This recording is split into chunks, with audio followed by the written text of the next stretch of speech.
Hello, welcome to part 3 of the Carbohydrate ID pre-lab. We are going to go over the Barfoeds test. In this test, you are going to take 1 milliliter of your sample to test, and you're going to take 3 milliliters of the Barfoeds solution. Now, how do we precisely get 1 milliliter of 3 milliliter? Well, we will be using disposable plastic pipettes. And these are not the most precise instruments in the world, but we can still get an approximately good estimate of 1 milliliter using them. You may not be able to tell. Here, how do I put this right there? I don't know. Can you focus on that? I can't tell. But right here, there's a notch, and that notch is our 1 milliliter notch. So how do I fill this pipette specifically to that 1 milliliter notch? Well, I take my solution that I'm working with and I overfill, squeeze the bulb, bring it up. Now, the notch is right here. So here and below, that is 1 milliliter. Everything above is extra. So how do I get it down to 1 mil? Well, I simply eject until the line of the fluid is at that 1 milliliter mark right there. Now, that is precisely 1 milliliter in this pipette. So now if I let go and relax, oh look, the liquid has moved up to here, but it hasn't changed its amount. It's still 1 milliliter. Now I can walk around, I can do things, I can hold it, and I'm not gonna lose my 1 milliliter. And then I can say, hey, I'm gonna move this milliliter, and now I want it to go back here. And I let it all out, and there we go. I have moved exactly 1 milliliter. So you can use this marking, fill this section, relax, carry it around, and you've got 1 milliliter. So if you need 3 milliliters, you do that 3 times, you're good.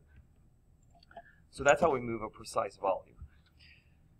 What do we do next? Well, in the Barfoeds test, we have to put our test tubes in a hot water bath for precisely 2 minutes.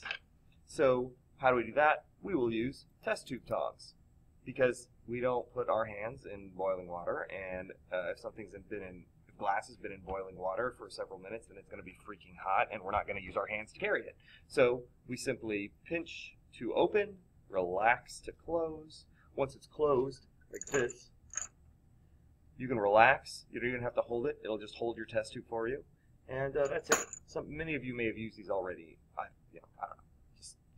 We've got them in the drawers back there if you need them. If you can't find one, let me know, and I'll make sure you get one. So, Barfoeds.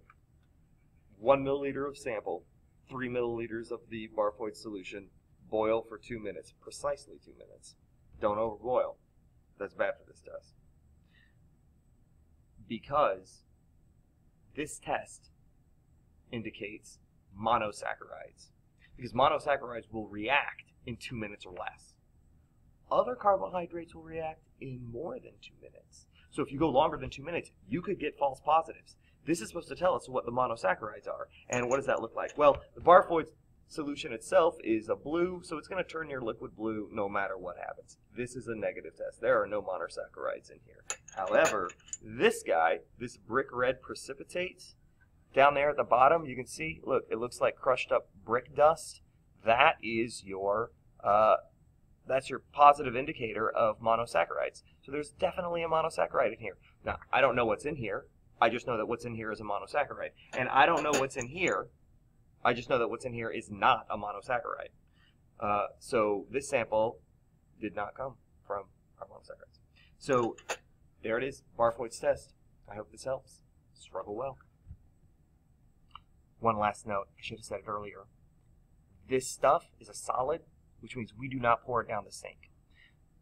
The other stuff, we can pour down the sink. But solids, precipitates, we have to pour in the garbage can. That's important, because these sinks, they get clogged with solids all the time. Big headache, big problem. Don't do it. Trash, not sink. Great. How do I stop this thing? Seriously, where is the control panel? Oh, there it is.